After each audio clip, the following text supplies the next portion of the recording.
നമ്മുടെ പ്രതിപക്ഷ നേതാവ് രാഹുൽ ഗാന്ധിക്ക് ഇന്ത്യയിലെ ജാതി ഘടനയെക്കുറിച്ചുള്ള പുതിയ ബോധോദയങ്ങൾ വരികയാണ്. ഏറ്റവും ഒടുവിൽ അദ്ദേഹം പറഞ്ഞിരിക്കുന്നത് ഇന്ത്യയിലെ മറ്റു പിന്നോക്ക വിഭാഗങ്ങളെ OBC സമൂഹ സംവിധാനത്തെ മനസ്സിലാക്കുന്നതിൽ എനിക്ക് വലിയ തെറ്റുപറ്റി. ഞാൻ എന്നോ അത് തിരിച്ചറിയേണ്ടതായിരുന്നു. OBC വിഭാഗത്തിന് ഇന്ത്യൻ സമൂഹത്തിലുള്ള പ്രാധാന്യം അത് ഇപ്പോഴും അർഹിക്കുന്ന വിധം ഉണ്ടായിട്ടില്ല.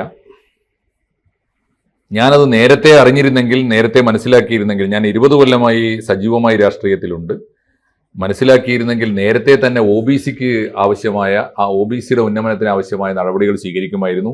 കാസ്റ്റ് സെൻസസ് പോലും OBC കേന്ദ്രീകരിച്ച് നടത്തണമെന്ന് ഞാൻ ആവശ്യപ്പെടുമായിരുന്നു. കോൺഗ്രസ് സംസ്ഥാനങ്ങളിലെങ്കിലും അങ്ങനെ നടത്തുമായിരുന്നു ഒക്കെ അദ്ദേഹം പറയുന്നുണ്ട്. ഈ OBCയെ കുറിച്ചുള്ള പുതിയ വെളിപാടിന് നരേന്ദ്രമോദിയാണോ ഒരു കാരണം? പ്രധാനപ്പെട്ട ലക്ഷ്യം നരേന്ദ്രമോദിയാണ്. പക്ഷെ അതിനൊരു ചരിത്രമുണ്ട്. ആ ചരിത്രം എന്താണെന്ന് വെച്ചാൽ 1947 ശേഷം ഇന്ത്യൻ നാഷണൽ കോൺഗ്രസ്സിൽ ഉയർന്നു വന്നേക്കണ OBC വിഭാഗത്തിൽപ്പെട്ട ഒരു ടവറിങ് പേഴ്സണാലിറ്റിയേ ഉള്ളൂ, ഒറ്റ ആൾ.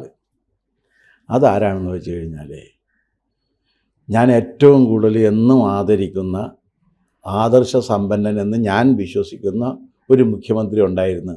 അത് കാമരാജ് നാടാരാണ്.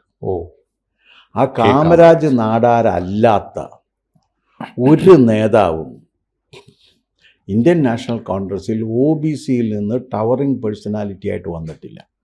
എന്താ കാരണം? 47 ശേഷം പണ്ഡിറ്റ് ജവഹർലാൽ നെഹ്റു രൂപീകരിച്ച ഒരു തെരഞ്ഞെടുപ്പ് വിജയത്തിൻ്റെ ഇക്വേഷൻ ഉണ്ട്. ആ ഇക്വേഷൻ ബ്രാഹ്മിൻ, ആദിവാസി ആൻഡ് ഇത് പട്ടികജാതി, പട്ടികവർഗം, മൈനോറിറ്റി, ഇതായിരുന്നു അതിൻ്റെ സംഗതി. അതിലൊന്നും OBC ഔട്ടായി. അതിൽ OBC ഇല്ല. ഇന്ത്യ മുഴുവൻ അടക്കി ഭരിച്ച കാലത്ത് പോലും നിങ്ങൾ ഒരു ടവറിങ് പേഴ്സണാലിറ്റിയുടെ പേര് പറയൂ അല്ലേ, ഒരാളുടെ പേര് പറയൂ. OBC വിഭാഗത്തിൽ നിന്ന് വന്നിട്ടുള്ള ഒരു ടവറിങ് പേഴ്സണാലിറ്റിയുടെ പേര് പറയൂ. ഞാൻ കാമരാജ് പോലും OBC ആണെന്ന് കരുതിയിട്ടില്ല കേട്ടോ. കാമരാജ് OBC ആണ്. കാരണം എനിക്ക് വളരെ അറിയാം. കാരണം എന്താ കാര്യം എന്ന് വെച്ചാൽ, ദരിദ്രനായി ജനിച്ച് അധികാരത്തിൻ്റെ എല്ലാ സോപാനങ്ങളിലും ഇരുന്നതിന് ശേഷം ദരിദ്രനായി മരിക്കാൻ ഒരു മടിയും ഉണ്ടാകാത്ത ഒരേ ഒരാളാണ് കാമരാജ്. അങ്ങനെ ദരിദ്രനായ, മരിച്ചപ്പോഴും ദരിദ്രനായതൊരു കുറവായിട്ട് തോന്നിയിട്ടില്ല. ഇല്ല. ദാരിദ്ര്യം തീർക്കുക എന്നുള്ള രാഷ്ട്രീയത്തിന് ലക്ഷ്യമായിട്ടും തോന്നിയിട്ടില്ല, ഒരിക്കലും തോന്നിയിട്ടില്ല. ഇപ്പോഴങ്ങനെയല്ല. ഇപ്പോഴ് രാഷ്ട്രീയത്തിലേക്ക് ആളുകൾ ഇറങ്ങുന്നത് തന്നെ എന്നാൽ പിന്നെ ഇതുകൊണ്ട് ജീവിച്ചു കളയാം എന്ന് കരുതിയിട്ടാണ്. കാമരാജ് അതുകൊണ്ട് ജീവിച്ച ആളല്ല. നിങ്ങൾ അവിഭക്ത ഇന്ത്യൻ നാഷണൽ കോൺഗ്രസിൻ്റെ അഖിലേന്ത്യാ പ്രസിഡന്റായിരുന്ന ആളാണ്. അന്നൊരു വലിയ അധികാരപരിധിയാണ്. ഇന്ദിരാഗാന്ധിയെ നേതാവാക്കി കൊണ്ടുവരുന്നതിൽ വലിയ പങ്ക് വഹിച്ച ആളാണ്. മാത്രവുമല്ല, ഈ ഇന്ത്യ മഹാരാജ്യത്തെ സംസ്ഥാനങ്ങളിലും പിന്നെ കേന്ദ്രത്തിലും MP-മാരെയും MLA-മാരെയും ആകേണ്ടവർക്ക് ടിക്കറ്റ് കൊടുത്തിരുന്ന ആളാണ്. തമിഴ്നാടിൻ്റെ മുഖ്യമന്ത്രി ആയിരുന്ന ആളാണ്. അങ്ങേരാണ് ദരിദ്രനായിട്ട് മരിച്ചത്. അതെ അതെ, ദരിദ്രനായി ജനിച്ച് നെഹ്റുവിന് അമ്മയെ പരിചയപ്പെടുത്തി കൊടുത്തൊരു കഥ. അത് സുപ്രസിദ്ധമാണ്. അല്ല, അതിനേക്കാൾ പ്രധാനമായിട്ടുള്ള എന്താന്ന് വെച്ചാൽ, ഇദ്ദേഹത്തിൻ്റെ അമ്മയ്ക്ക് പൈപ്പിൽ വെള്ളം കൊടുക്കാൻ തീരുമാനിച്ചു. അപ്പോൾ ഫയൽ കണ്ടിട്ട് ഇയാൾ പറഞ്ഞു, അത് വേണ്ട, തമിഴ്നാട്ടിലെ മുഴുവൻ സ്ത്രീകൾക്കും വെള്ളം കിട്ടുന്ന സമയത്ത് എൻ്റെ അമ്മയ്ക്കും ആ സൗകര്യം. അങ്ങനെ തീരുമാനമെടുത്ത ആളാണ്. അത് ചെറിയ കക്ഷിയൊന്നുമല്ല. അപ്പോൾ അത് കാരണം എനിക്ക് വലിയ ബഹുമാനമുള്ളതാണ്.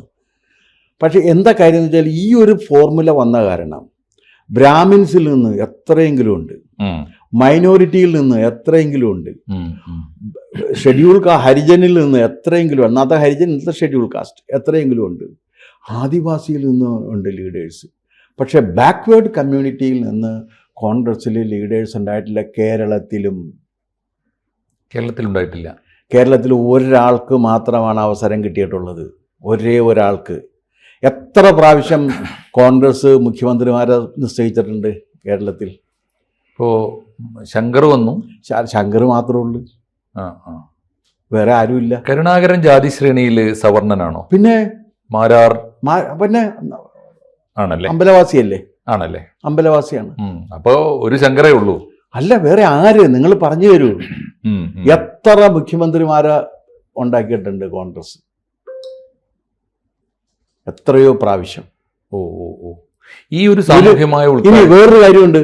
ശരി, ഞങ്ങൾ നോക്കിയപ്പോൾ ഞങ്ങൾക്ക് വേണ്ടത്ര നല്ല ആളെ കിട്ടിയിരുന്നില്ല എന്നാണെങ്കിൽ ശരി പറയാം, വയലാർ രവിയെ മുഖ്യമന്ത്രിയാക്കായിരുന്നല്ലോ. ഓ, എന്തുകൊണ്ട് ഓർക്കാനായിരുന്നു ഇവരെ? കാരണം ഒന്നാമത് കെ എസ് യുവിൻ്റെ സ്ഥാപകൻ, യൂത്ത് കോൺഗ്രസിൻ്റെ വളർത്തച്ഛൻ, യൂത്ത് കോൺഗ്രസിനെ വളർത്തി വലുതാക്കിയെടുത്ത ആള്, 32ാമത്തെ വയസ്സിൽ തിരഞ്ഞെടുക്കപ്പെട്ട വർക്കിംഗ് കമ്മിറ്റി അംഗം, അങ്ങനെയുള്ള നേതൃത്വ പാഠവം തെളിയിച്ചിട്ടുള്ള വയലാർ രവിക്ക് മികച്ച KPCC പ്രസിഡന്റ് എല്ലാമായിരുന്നല്ലോ.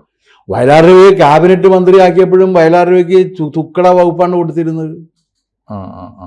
പ്രവാസി കാര്യം, ഓർമ്മയുണ്ട് എനിക്ക്. പിന്നെ പാർലമെന്ററി അഫയേഴ്സ്, അതെ അതെ, ഇതൊക്കെയാണ് കൊടുത്തിരുന്നത്. ഒന്നുമില്ല അതിനകത്ത്. അപ്പോൾ കാരണം എന്താണെന്ന് വെച്ചാൽ കോൺഗ്രസിൻ്റെ രാഷ്ട്രീയ ഇക്വേഷനിൽ OBCക്ക് ഒരു പങ്കും ഉണ്ടായിട്ടില്ല. അത് കറക്റ്റാണ്. ഇപ്പോൾ സാറിന്റെ വയലാർ രവിയുടെ അപ്പുറത്തും ഇപ്പുറത്തും നിന്ന് വളർന്ന രണ്ടുപേരും മൈനോറിറ്റി ആയതുകൊണ്ട് മുഖ്യമന്ത്രിമാരാകുകയും ചെയ്തു. എന്തായാലും അവരെക്കാൾ കഴിവ് കുറഞ്ഞവനാണ് വയലാറെന്ന് അവരും പറയില്ല, ആരും പറയില്ല. ഇല്ല, വയലാർ രവി തന്നെയാണ് അവരുടെ കൂട്ടത്തിൽ ഭേദം. ആരും പറയില്ല. പക്ഷെ ഇല്ല, അങ്ങനെ ഒരു സംഗതി ഇല്ല. OBC ഒരു ഡിസ്ക്വാളിഫിക്കേഷൻ ആയോ? അല്ല, OBC എന്ന് പറയുന്ന വിഭാഗം കോൺഗ്രസിന്റെ രാഷ്ട്രീയ ഭൂപടത്തിൽ ഉണ്ടായിരുന്നില്ല. ഓ, അതാണ് കാരണം. അക്കാര്യത്തിൽ രാഹുൽ സത്യസന്ധമായിട്ടാണ് പറഞ്ഞത്. അല്ല, ഉണ്ടായിട്ടില്ല, ഇനി ഉണ്ടാകുകയില്ല. എന്താണ് ഭാവിയിലും അങ്ങനെ? അതെങ്ങനെയാണ്? രാഹുൽ ഗാന്ധി ഏറ്റുപറഞ്ഞ സ്ഥിതിക്ക് അല്ല, എന്ന് വെച്ചാല് നിങ്ങൾക്ക് അവിടത്തോളല്ലേ ചെല്ലാൻ പറ്റുള്ളൂ. ഇപ്പൊ ഇല്ല സോഫാർ. അല്ലെന്ന് രാഹുൽ ഗാന്ധി തന്റെ പദവി കൊടുക്കുമെന്നല്ലല്ലോ പറഞ്ഞത്. ആണോ? അല്ലല്ലോ. അല്ലല്ല, OBCക്ക് ആവശ്യമായ പരിഗണന കൊടുത്തില്ല. അല്ല, ആവശ്യമായ പരിഗണന എന്നാണ്. OBCയുടെ പ്രധാനമന്ത്രി ഇരിക്കുകയാണ്, എത്രയോ OBCകൾ ഇരിക്കുന്നു. ഇപ്പൊ ഈ രാജിവെച്ച ധൻഖർ പോലും OBC ആണ്. കറക്റ്റാണ് സാർ പറയുന്നത്. പറയേണ്ടിയിരുന്നത് ഞങ്ങൾ ഇനി അടുത്ത പ്രധാനമന്ത്രി OBC കണ്ടെത്തും, കൊടുക്കും എന്നാണ്. ഇനി അത് മാത്രമല്ല, OBC രാഷ്ട്രീയത്തിലേക്ക് വരുന്നത് അടിയന്തരാവസ്ഥ കാലത്ത് ജയപ്രകാശ് നാരായണൻ വിഭാവനം ചെയ്ത രാഷ്ട്രീയത്തിലൂടെയാണ് OBC നേതാക്കൾ വരുന്നത്. ഓ, കോൺഗ്രസ് വിരുദ്ധ രാഷ്ട്രീയത്തിലൂടെ, കോൺഗ്രസിന് വിരുദ്ധമായിട്ട് എതിരായിട്ട് ജയപ്രകാശ് നാരായണൻ വിഭാവനം ചെയ്ത് ഉണ്ടാക്കിയെടുത്ത രാഷ്ട്രീയത്തിലൂടെ കടന്നു വന്നവരാണ്. ഈ ഒരു അവബോധം അപ്പൊ നെഹ്റുവിന് തൊട്ടുപറ്റിയ ഒരു അബദ്ധമാണെന്നാണോ? അല്ല, അബദ്ധമല്ല, സുബദ്ധമായിരുന്നത്. കാരണം ജയിക്കാനുള്ള ഫോർമുല അത് മതി. പക്ഷെ OBC വലിയൊരു വോട്ട് ബാങ്ക് അല്ലേ? അത് പിന്നീടല്ലേ വരുന്നത്, അന്ന് ഇല്ലല്ലോ. ഓ, ഞാൻ ചോദിക്കട്ടെ, ജയിക്കാനുള്ളൊരു ഫോർമുല ഉണ്ടാക്കിയെടുത്തിട്ടുണ്ടെങ്കിൽ ആ ഫോർമുല അനുസരിച്ച് നീങ്ങിയാൽ മതിയല്ലോ. മറ്റേ ഷെഡ്യൂൾ കാസ്റ്റിലൊക്കെ ജഗജീവൻ റാമിനെ പോലുള്ള ടവർ ധാരാളം വന്നിട്ടുണ്ട്. മറ്റേ സീതാറാമല്ല, AICCയുടെ പ്രസിഡന്റ് ആയിരുന്ന ഒരാളുണ്ടല്ലോ, സീതാറാം കേസരിയെ കൊണ്ടുവന്നിട്ടുണ്ട്, പലപ്പോഴും കൊണ്ടുവന്നിട്ടുണ്ട്. പ്രധാനമന്ത്രി പദം ഒഴികെയുള്ള പദങ്ങൾ ഏതും കൊടുക്കാൻ തയ്യാറായിട്ട് നിന്നിട്ടുണ്ട്. പക്ഷെ അപ്പോഴും OBCക്ക് പ്രധാനമന്ത്രി പദം കൊടുക്കുമെന്ന് രാഹുൽ പറയുന്നേ ഇല്ല. ഇപ്പോഴും പറയുന്നില്ല. കേരളത്തിൽ എന്തുകൊണ്ട് പറയുന്നില്ല? കേരളത്തിൽ ഇപ്പോ കോൺഗ്രസിലെ തമ്മിലടി എന്ത് പറഞ്ഞുകൊണ്ടാണ്? ശശി തരൂര്, കെ മുരളീധരൻ, സവർണനാണ്, പിന്നെ VD Satheesan, Ramesh Chennithala. Okay, K Sudhakaran ഔട്ടായി. ശരിയാ. അങ്ങനെ നോക്കുമ്പോഴും ആ ഫോർമുല ശരിയാണ്. സോ ഇപ്പോഴും OBC പിന്നെ ഇപ്പൊ പറയുന്ന ആരാണ്? പിന്നെ ഇപ്പൊ ചെറുപ്പക്കാരിൽ വന്നേക്കണ ആരൊക്കെയാണ്? വന്നതിലിപ്പോ രാഹുൽ മാങ്കൂട്ടത്തിലാണ് ഒന്ന്, PC വിഷ്ണുനാഥാണ്. ശരിയാണ്. വേറൊരാള് ഷാഫി പറമ്പിലാണ്. പറയൂ. മാത്യു കുഴൽനാടനാണ്. പറയൂ. ഇദ്ദേഹത്തിന്റെ പേരെങ്ങനെ? എന്താണ്? നമ്മുടെ കാർത്തികേയന്റെ മോൻ. കാർത്തികേയൻ സവർണനാണ്, നായരാണ്. കാർത്തികേയൻ നായർ എന്നാണ് മുഴുവൻ പേര്. നായർ മാറ്റിയതാണ്. അത് ശരി. ചിലത് നമുക്ക് തിരിച്ചറിയാൻ ബുദ്ധിമുട്ടാണ്. അപ്പൊ അതിലും സാറ് പറഞ്ഞത് ശരിയാണ്. രണ്ടാം നിരയിൽ ഈ M ലിജു എങ്ങനെയാ? M ലിജു ഈഴവനാണ്. ഓ, ആ തലമുറയിൽ ഇപ്പോൾ രണ്ടാം നിരയിൽ വന്ന കൂട്ടത്തിൽ ഒരു ലിജു മാത്രമേ ഉള്ളൂ അല്ലേ? വേറെ നിങ്ങളൊരാളെ പറയൂ, വേറെ പറയൂ. സത്യമാണ് സാർ, നല്ല നിരീക്ഷണമാണ്. ഇപ്പൊ KSUവിന്റെ യൂത്ത് കോൺഗ്രസിലും ഉണ്ടോ? അടൂർ പ്രകാശിനെ ഇപ്പോ UDF കൺവീനറെങ്കിലും ആക്കി എന്ന് പറയുന്നത് ആ ഒരു കുറവ് കണ്ടുകൊണ്ടാവും. UDF നിങ്ങൾക്ക് അറിയാലോ ഇതിന്റെ ഒരു കൺവീനർ സ്ഥാനം എന്ന് പറഞ്ഞാൽ ഒരു ഒതുക്കലാണ്. എന്താണ് പണിയെന്ന് അറിയാലോ. എന്തായാലും നമുക്ക് നരേന്ദ്രമോദി ഉണ്ടാക്കി വെച്ചിരിക്കുന്ന അതല്ല നരേന്ദ്രമോദി വരുന്നതിന് മുൻപ് ഒരു OBCക്ക് ഓളം പൊളിറ്റിക്കൽ സ്പേസ് ഇന്ത്യയിലുണ്ട് എന്ന് സ്ഥാപിച്ചു കൊടുത്തത് ജയപ്രകാശ് നാരായണനാണ്. JP മൂവ്മെന്റിന്റെ ഭാഗമായിട്ടാണ് ഉത്തർപ്രദേശിലും ബീഹാറിലും ഒറീസയിലും ബാക്കി സംസ്ഥാനങ്ങളിലെല്ലാം OBC ലീഡേഴ്സ് വന്നത്. അതിപ്പോൾ മറ്റേ കല്യാൺ സിംഗ് ആയാലും കൊള്ളാം, യാദവന്മാരായാലും കൊള്ളാം, മുലായം സിംഗ് ആയാലും കൊള്ളാം, ഇങ്ങനെ വന്നേക്കണ എല്ലാം ആ ഒരു ഉണർവിനെ BJPയിലേക്ക് ട്രാൻസ്ലേറ്റ് ചെയ്യുകയാണ് മോദി ചെയ്തത്. അല്ല, ആ ഒരു ഉണർവ് സ്വാഭാവികമായിട്ടും ശരിയാണ്. സോഷ്യൽ എഞ്ചിനീയറിംഗ് എന്നാണ് BJP അതിനെ പറയുന്നത്. സോഷ്യൽ എഞ്ചിനീയറിംഗ് ആണ്.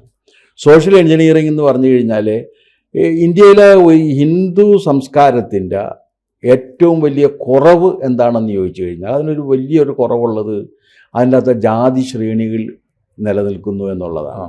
അതാണ് അതിൻ്റെ ഏറ്റവും വലിയ ഡിഫക്റ്റ്. കാരണം ഈ ജാതി ശ്രേണിയുണ്ട്, ആ ജാതി ശ്രേണിയുടെ പേരിലുള്ള തരംതിരിവുകളും അവഗണനകളും ഒക്കെ നടക്കുന്നുണ്ട്. ആ ജാതി ശ്രേണിയുടെ പേരിലുള്ള തരംതിരിവുകളും അവഗണനകളെയും ഒഴിവാക്കിക്കൊണ്ടുള്ള ഒരു രാഷ്ട്രീയ സംവിധാനം വേണം എന്നുള്ളതിൻ്റെ ഫലമായിട്ടാണ് BJP സോഷ്യൽ എഞ്ചിനീയറിംഗ് എന്ന് പറയുന്ന ഒരു സംവിധാനം കൊണ്ടുവന്നത്. അപ്പോൾ എല്ലാ വിഭാഗത്തിൽപ്പെട്ട വരും.